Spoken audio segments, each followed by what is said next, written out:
Well, for the first ever Rough Rider pregame live show, we had to get the big guy in the building. Randy Ambrosie joins us for the Extra Point, brought to you by Fraser Tolney, Member of Parliament for Moose Jaw, Lake Center, Lanigan, fighting for Saskatchewan in Ottawa. Now, a source told me that you flew back over the pond from England just to come to the Riders' home opener. Is that true or false? Am I right or wrong? No, we got home last night at about 8:30, and I got my bag turned around and got on a plane first thing this morning.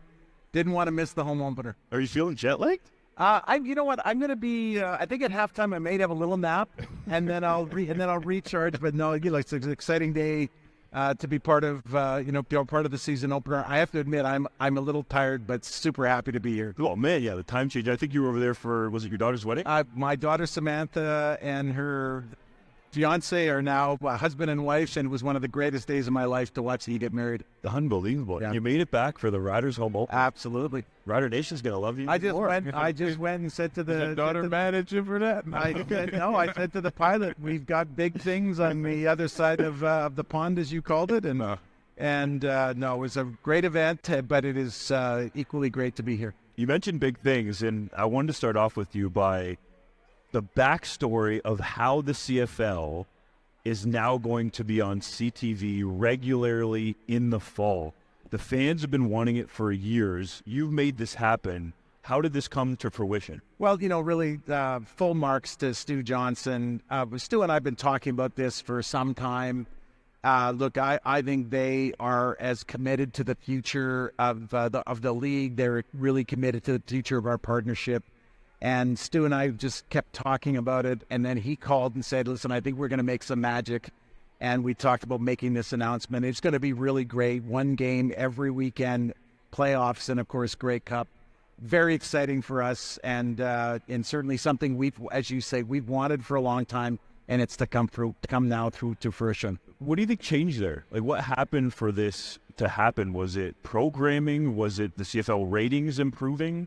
Well, certainly. I think we just have momentum. Everywhere you look, this has been an exciting time. These last couple of seasons, last year's TV ratings were up dramatically. Attendance is up. Look, I think in no small part what's happening in the major markets, what's happening in BC with the Mardome, and look, the opening game of the season for them, 50-some thousand people. They had a sellout in Montreal this past weekend. Now we've seen good things happening in Toronto. I just think the flywheel is turning, and people are noticing. Indeed. Yeah, I was thinking about actually the command center in the situation. Are they really looking to kind of take over the challenging situation, maybe take the coaches out of it? Because I was thinking about last week, Corey Mace was ready to throw a challenge. There was a catch. It was called a no catch. Ended up kind of going to the command center, decided to review it as Mace was kind of picking his flag up and talking to the ref saying, okay, you guys are looking at it. So how are you guys kind of controlling that? Are they looking to really just review every questionable play? No, not really, but I think the command center is going to continue to play a vital role in the way our games are, officiated. And, the thing, and both of you will know this, look, I think one of the things that's absolutely critical is that we remember that what they want to do is they want to correct the clear and obvious errors. You don't want a game to be decided when you've just clearly made a mistake, but we're actually asking them not to try to use super slow-mo and, look at frame by frame and figure out whether the call was right or wrong, because the officials on the field don't get to do that. So I've been really, in fact, I was talking about this with Greg Dick by text last night, just talking about the need for us to stay focused on correcting those clear and obvious mistakes. Nobody wants a game to be decided on a call, an obviously poor call, but we don't want to get involved in the minutia, because I think that then takes away from the game of football. Yeah. The CJ Revis play last week in the Tigercats Riders game, the fumble, ball drops on the ground. He doesn't have his helmet on, and he kind of reaches it and recovers it. Now, by the letter of the law, that's the rule. And I wondered aloud on the postgame show, are those the kind of things that might be discussed in the off season? We will absolutely end up talking about. I have no doubt that we'll end up. There was a play last night in the Toronto game, where a player's helmet came off. Look, that's clearly an area where a player can get very badly hurt, and without a doubt, we want to make sure that's not. We can remove that risk from the game. But I do think we need to look at what happened in that particular incident and ask this is where the coaches and our rules committee have been really good at just taking a good, hard look at those types of issues. But I'm confident that one comes up this offseason. It's difficult, though, because, as you said, it's about player safety and protecting the players. But in that situation, we had Rider fans calling into the post-game show saying, well, what else is he supposed to do? Well, he's supposed to recover the football, but it's almost like it's a black and white rule there with a tiny bit of gray because the guy was on the ground. Yeah. And look, I think the one thing that all of our fans will agree on, and the thing I love about our fans, is they are absolutely committed, as we are, to the players being safe and healthy. They don't want anybody compromised. But having said that, they also don't want kind of goofy or silly things to affect the football game. So, that's why you got to put it back to the football guys. You got to have them think it through. But that one stood out. And it's on a list now that's going to get talked about. CJ Avery didn't have a helmet on. He might be able to allow you to borrow his for some of these kickers who are upset about Chipgate, right? They voiced their displeasure. I thought the league did a great job of quickly reversing that decision. And how did that all kind of come to fruition quickly? The kickers spoke out. You listened to them, though, and I think rightfully so. But has there been any further testing with those footballs in terms of the kickers? Yeah, well, I'll start with the second part first, and that's to say there's going to be more testing. I think a couple of things that we would, just to clarify, I think there was a reference to how our ball was the same as a ball that was used in one of the other leagues. That's not true. The chip that we're using is dramatically smaller than the one that was in use in that one. Do you know the weight of it? You know what? It's a significant number of grams or ounces heavier than the one that was in our ball. But I'll say this. I think it's about change, and you have to do change the right way. In this particular case, look, I think the intentions were good. Look, what we know for sure is the technology that we have introduced is going to make our game better. It's going to make the game more appealing to a new generation of fans. We should want all of that we can get, but we don't want to take away from player performance.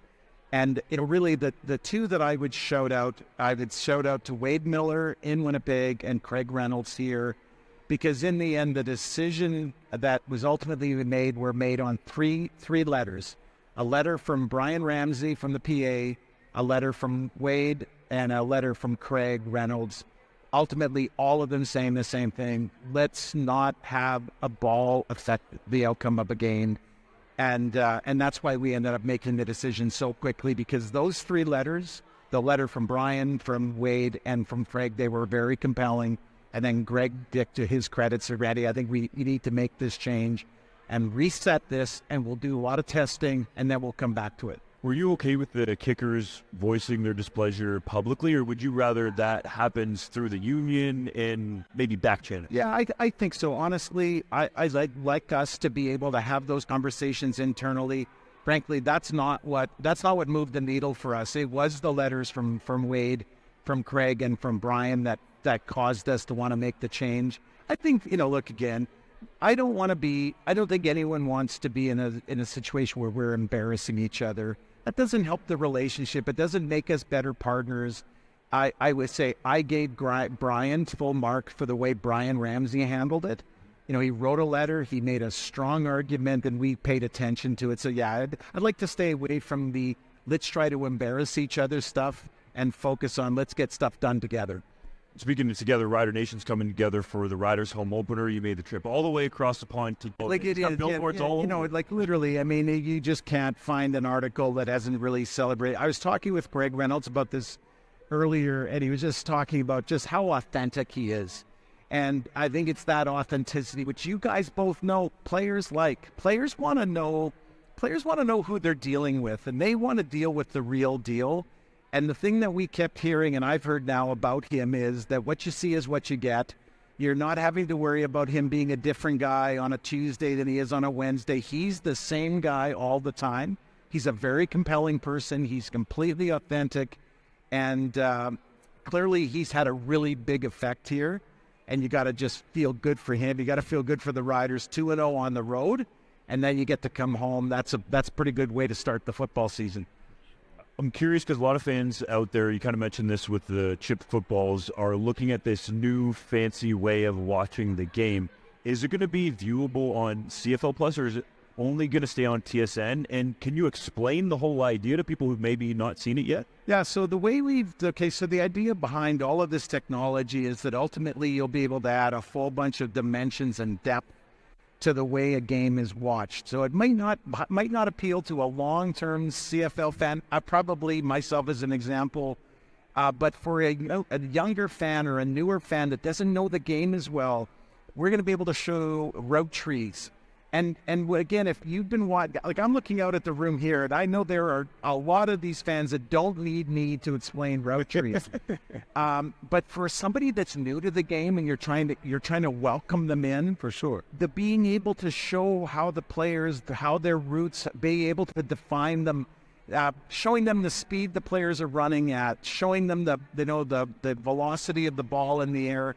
Those are things that, again, a traditional football fan might not like, but remember, we're trying to attract a whole new generation of fans. And the thing I'm always reminded of by our internal group is that this new generation, they can go around the world and see the best of everything. We can't be behind the world. We have to be with the world, if not maybe slightly ahead. That's what all of this is designed to do. So in respect of how we're going to do it, TSN wants to use their TSN Direct as a platform to get good at it. So they're going to put a lot of their emphasis this season will be on doing a lot of augmentation on the TSN Direct platform, get good at it, and then we'll start to see them push it out. And I think as the season goes along, we'll start to see it on TSN and RDS and CTV more commonly. But right now we want to walk before we run. We've learned a couple of lessons here along the way. We're going to walk before we run. We're excited about it because we do think it's about the future.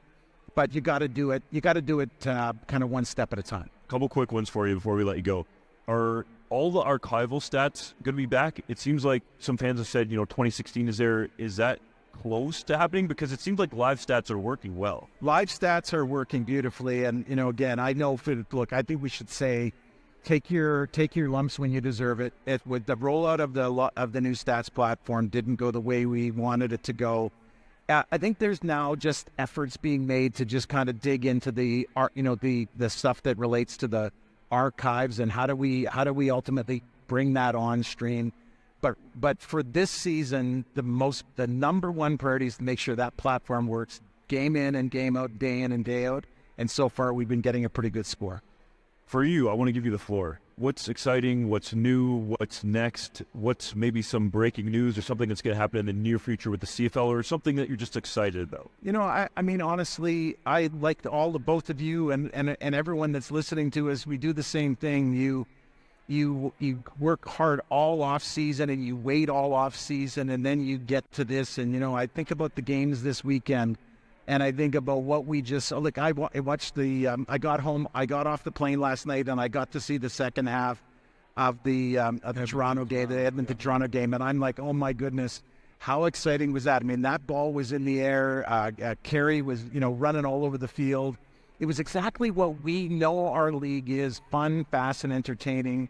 I'm excited now. We've set a course. We're not tinkering with strategy.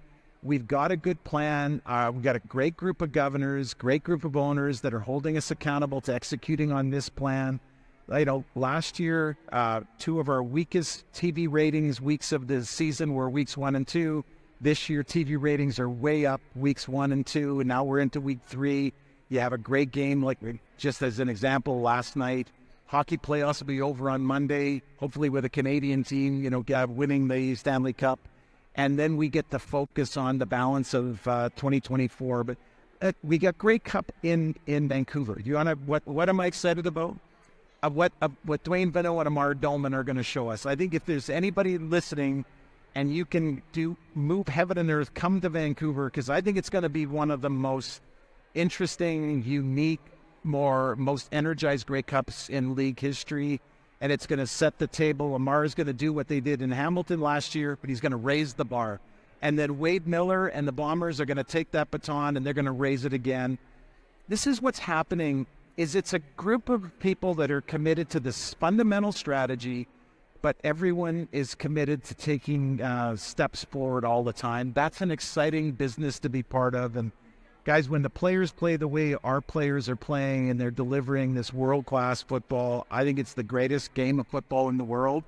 And fun, fast, and entertaining is the mantra that we've been sharing. And I know I'm just so proud to be part of what you're doing, what we're doing, what the fans are here to celebrate. And I think 2024 is going to be a remarkable year. And let's see how it plays out and who gets to go to Vancouver to play for that great Grey Cup trophy. The Rider fans are hoping it's them. Randy, thank you so much for joining us. We really appreciate the time.